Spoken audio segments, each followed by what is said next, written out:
Hello you lovely people and welcome. Today sees the first update for the Miltech CH-47D Chinook since the implementation of SU15. This is one I've been eagerly anticipating for a while, as obviously we've been waiting for SU15 for this new flight model to come into the fore, but Miltech have taken the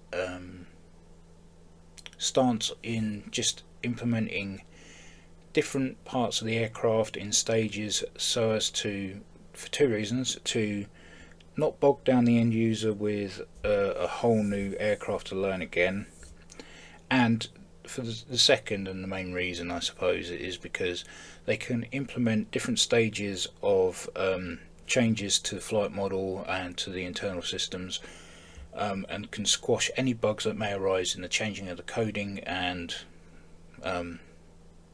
which is bound to happen at some stage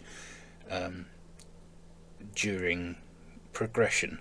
Whereas if you were to just release it all in one go, it may cause more problems than it's worth, to be honest. So let's have a look at the change log. As you can see, we're on version 1.1.0, released today, June 6th, 2024. So partial implementation of new SU15 flight model / engine characteristics. We have not yet attained the necessary fidelity with the new native flight model implementation to proceed with a complete migration at once. The new flight model necessitates several adjustments to the engine's fuel system, electrical system and aircraft handling characteristics. Consequently, we have decided to implement these changes progressively. This update will not include modifications to the flight characteristics of the aircraft, but will focus solely on underlying systems. Progress towards full migration of flight model will continue provided we get sufficient clarification from Asobo and achieve the necessary level of fidelity and realism to surpass the current implementation of the flight model. So there you go. That just confirms what I've said previous. So let's have a look. The ECLs now utilise beep trim to limit RPM of engines in the ground position, as per the real aircraft documentation, which is great because in the previous version, when the ECLs were in ground position, you could still fly the aircraft. So now that will not be a thing. Torque gauges now behave closer to the expected torque readings, which is great. Engine RPM and torque readouts on the cockpit instruments have been revised and adjusted for better accuracy. Various changes to the fuel cross-feed system. Now aircraft can be started with a single pump on. I've been using a single pump anyway, but okay, yep, that's cool. Starting cold and dark, hydraulic 2 light does not extinguish is now fixed. So in complete implementation of the, this is the main word to take into consideration here, experimental helicopter automatic flying control system or autopilot system. So we've got a 3 degree of freedom system controlling the vertical yaw and roll axis, basically a three-way, as you can see, three-way axis. Heading select mode is enabled. It will follow and maintain the heading selected on the HSI depending on speed. It will use either yaw only or a combination of yaw and roll. The barrel hold will maintain a constant barometric altitude by continuously adjusting the collective. The rad alt hold will maintain a constant radio altitude by continuously adjusting the collective and will only engage if the aircraft is below 1,500 feet from the ground. Please familiarise yourself with the documentation and tutorial videos before operating the autopilot. I'm going to go through a little bit of the documentation before we jump into the Chinook anyway. Sound improvements. So sound triggers adjusted for engine changes as required. There's new rotor wash effect, wind rushing sounds as the aircraft is flying near or sitting on the ground. Adjusted startup shutdown blends and add enhancements to the positioning. replacement or enhancements to overall close proximity sounds, blade transmission wind sounds front rear zoning created, support to blade slap and transmission wind volume adjustments through the electronic flight bag. Nav systems. CH-47D now fully supports complex GPS systems such as GTN 750, toggleable through EFB, other various fixes, final corrections and edits for checklists, right hand landing light or pilot side searchlight that seems to be very dim in comparison to the co-pilot side. That is now fixed. Optional dynamic cockpit vibrations that increase with the aircraft speed, present at speeds above 130 knots. Opacity of glass adjusted for better visibility in dark conditions. Aircraft config edits to ATC call signs, and blade droop adjustments in cold and dark. And those are to be decided for version 1.1. We won't get into those in future updates. So if we go to the documentation for the AFCS system, so AFCS is not natively supported by MSFS. Implementation is experimental. Due to limitations of the Autopilot systems on Microsoft Flight Simulator, the current implementation of Autopilot relies on a series of custom PID controllers to manage the helicopter controls. Known issues that will be improved over time include tendency for the aircraft to cruise in a crab position with heading mode engaged at high speeds. A crab angle compensation controller is in the works, however this adds a significant amount of complexity to the system and further testing is required. Under some conditions, the controllers may overreact to small heading changes. Under some conditions, the system may generate oscillations. Conflicts with collective hardware if not set to idle when altitude modes are engaged. Now, this is something that perhaps, if people don't bother to read the manuals, should look into doing. A minimum of 2% dead zone in cyclic and pedal, in some cases up to 5% on old or inaccurate hardware, is required for AFCS to function correctly. Not enough dead zone will result in the input controllers and the system inputs conflicting with each other, leading to erratic or unexpected behaviour. Now, I have the Thrustmaster Warthog. It's not very old, but I have my dead zones set to about 4% anyway. I always have done with everything I bought and used for flight sims, simply because not everything is perfect. 0% dead zone should not be a thing anyway, because the slightest a bit of pressure could give you an unwanted bit movement. So always set at least a 2% dead zone anyway. That is my recommendation. So system overview. So we have the features of the 3 degree of freedom advanced flight control system, designed to alleviate the load on the pilot during cruise, long flights and terrain following flights. The system controls the aircraft in vertical roll on your axis. 3 modes are available: heading select, barrel hold and rad alt hold. So here is the AFCS panel.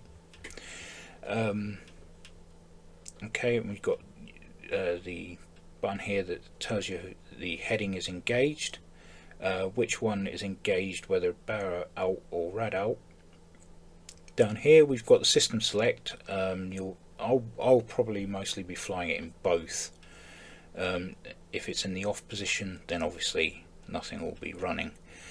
Over here we've got cyclic trim, so we've got extend retract in the forward and aft sections, and whether we can have that in manual or auto.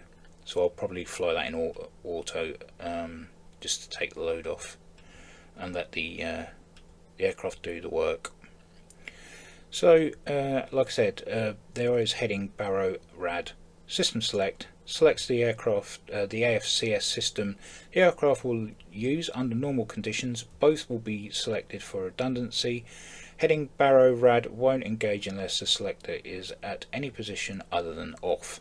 Then we've got cyclic trim forward and aft, like I just mentioned. So the heading select provides automatic control of the aircraft heading following the selected heading on the pilot side HSI. So to engage, make sure that the AFCS system select is on, either in the 1, 2 or both positions. Only then press the heading button to engage the system. So I'm not going to read through all of these, but I'll show you in a second. Barrel hold provides automatic control of the aircraft's barometric altitude, keeping altitude stable at the moment of engagement. So the CH-47D does not feature an altitude select mode. Instead, the aircraft will aim to maintain the current altitude and vertical speed of 0 by adjusting the collective. Pretty simple. The rad out hold, which you'll probably use in low level flying, provides automatic control of the aircraft's altitude following the terrain to maintain a constant altitude above the ground following the radio altimeter. The aircraft will aim to maintain the radio altitude at the moment of engagement. So again, there is no select altitude. As long as you're below 1,500 feet, radar will be the one to use. Controlling the airspeed. So the CH-47D lacks a mode for airspeed or pitch control. Instead, the pilot shall use the rotor longitudinal pitch to adjust and control the aircraft's pitch. Okay. Doing so will also allow speed control when the altitude modes are engaged. So to speed up and slow down, basically you dip the nose down or you raise the nose slightly. And these are control bindings, and if you want to look at those, or if you already don't have those assigned, then you can do that. A system can also be used by using LVRs, but where the modes above will not engage unless the AFCS system is selected, 1, 2 or both again. And then the control matrix, just mapping out, letting you know which does which, and there you go. So let's get into the aircraft now and have a look at it properly. So here we go. I've got Royal Air Force CH-47D ready to go from Odium, which is just here. I'm going to fly to the mid VOR, or towards it at least, and then fly back again, so we can zone in on using the autopilot and using the navigational functions as well. So let's jump in the cockpit. I'll start on the runway so it's already fired up. Right, okay, so let's just check a couple of things. I want to check the sounds. Switched on both the pilot and co-pilot lights. Let's jump out. Okay, so both lights are illuminated nicely.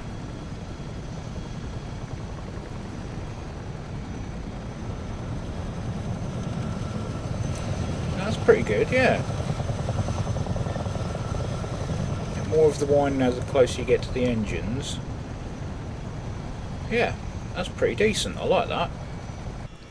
Right, okay, so I've zeroed out my barometric altimeter.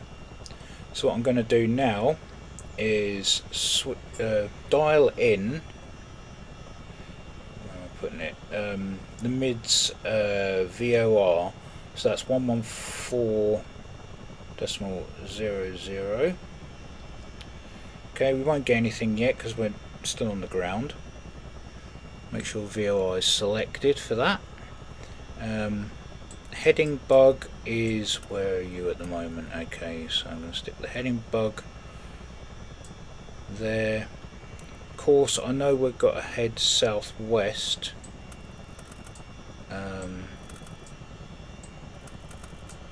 Southeast. So I'm going to stick that there for now. I'm going to do is going to climb above 1,500, just so that we can get hold of the VOR. But what I'll do is I'll engage the AFCS in the barometric hold.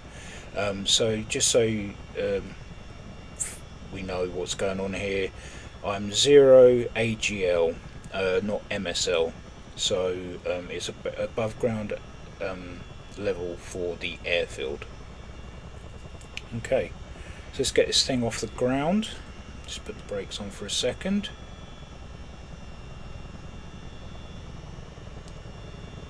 Oh, wait a minute, I've got to make sure that the levers are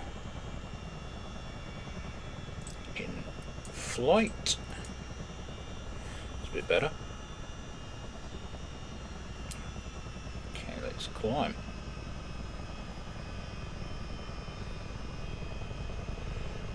Right then. Now we've instantly grabbed hold of the VOR there, 16 nautical miles away. So I'm just going to turn the aircraft around.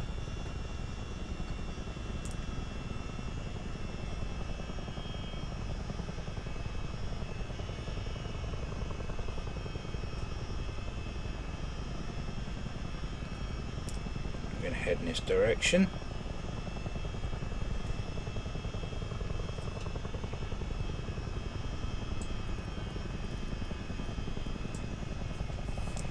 Get the nose on.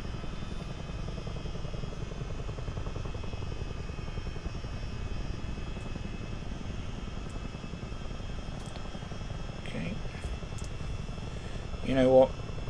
Don't worry about the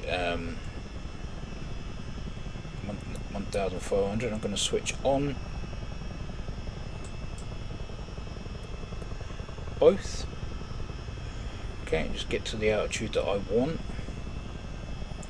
I'm going to select Radalt.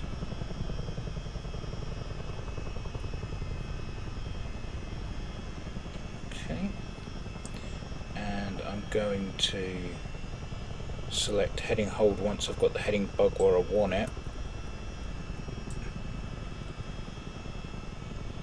Engage that.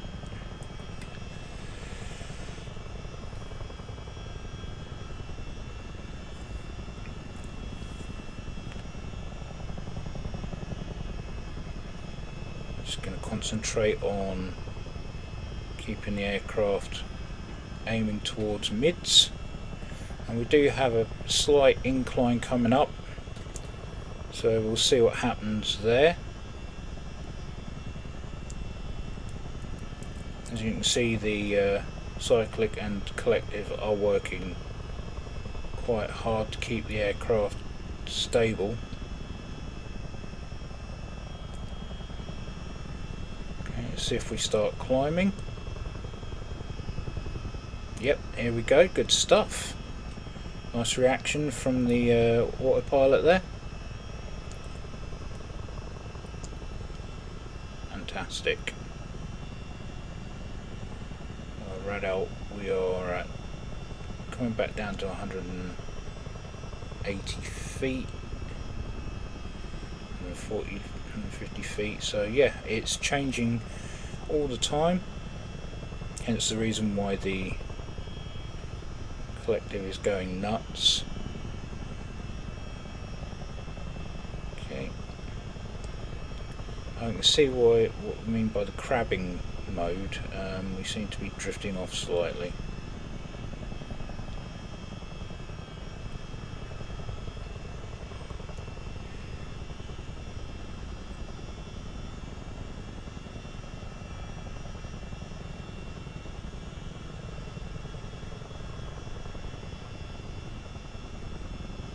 Well, that's doing that actually. We can have a quick look at the electronic flight bag.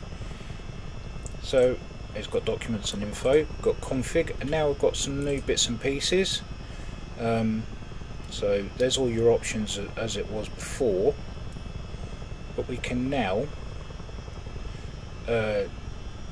show the GTN 750 if we've got it, which I don't.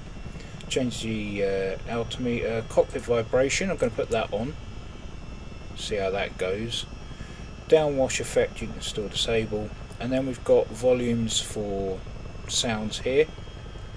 In the door section we've got the normal layout. Got more missions. London fires. I don't remember London fires being there. Checklists, fuel, load, and map.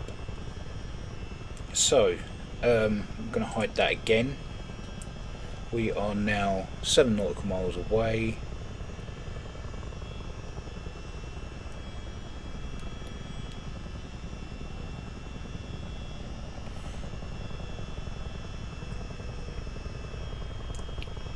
What I'm going to do is once we get to the VOR, I'm going to switch it up. I'm going to put the TACAN in for Odiham. We'll make our way back up again, way back towards them. Oh, it's actually quite worrying seeing the trees quite low and relying on the AFCS to keep the aircraft at a safe altitude. So, not far away at all.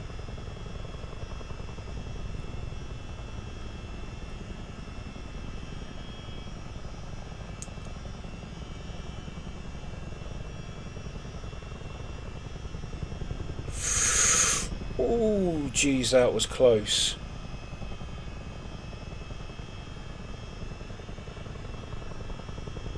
This is going to be a bit of a dodgy one, I think. Jesus! Right, the ground crew are going to be picking up bits of foliage from the undercarriage there.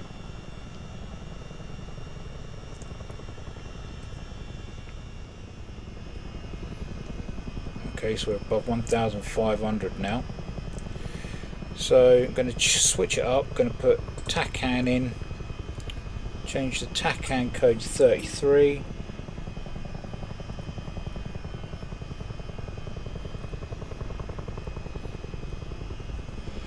Whoa. Concentrate on what you're doing. Okay, so I'm going to put barometric hold on, barra hold. Okay, and we are going to head towards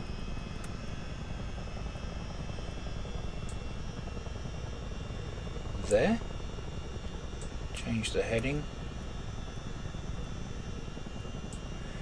and engage that and see what happens.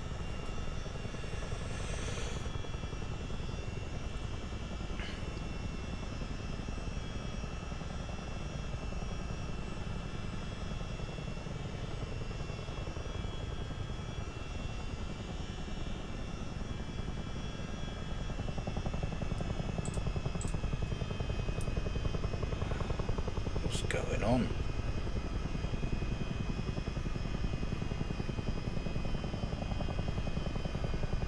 Wow, look at the vibration. Quite mad. Okay, we're going to climb back up to 3,000 again.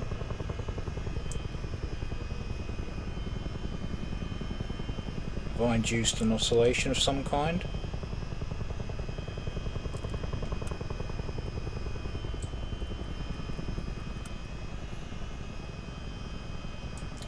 Let's take the autopilot off there for a second.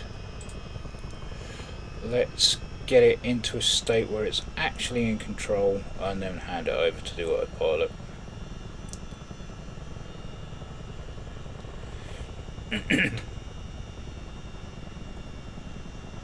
Barrow heading. See if it behaves itself now.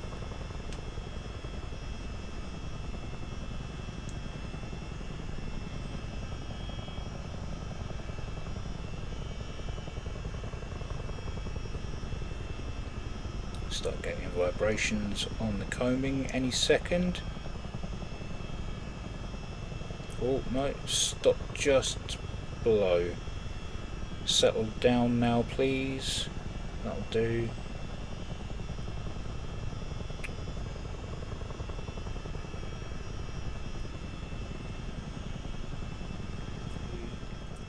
Okay, so the Chinook actually, as it said in the paperwork, crabbing motion. So we're sort of flying that way instead of that way. So once the anti-crab has been implemented, that would be great. I mean, it's following the heading bug. Barometric hold is good, and the rad alt was good until we flew through those trees. So you just really need to select a sensible altitude, a sensible speed, and then implement the AFCS, which I didn't do. And just for your information, this is the first time I've used it, so if I'm getting a result out of it now, you're bound to. So how far away from Odium are we? 7 nautical miles. It's certainly nice to be able to fly the Chinook without getting an aching forearm. See, as you can see by looking out this window here, we're heading in a sort of a 1 o'clock direction.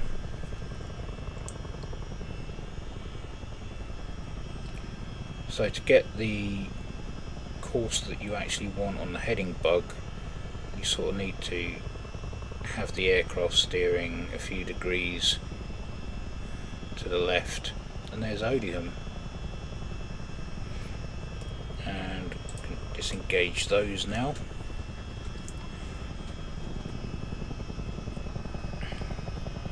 Let's do a manual landing.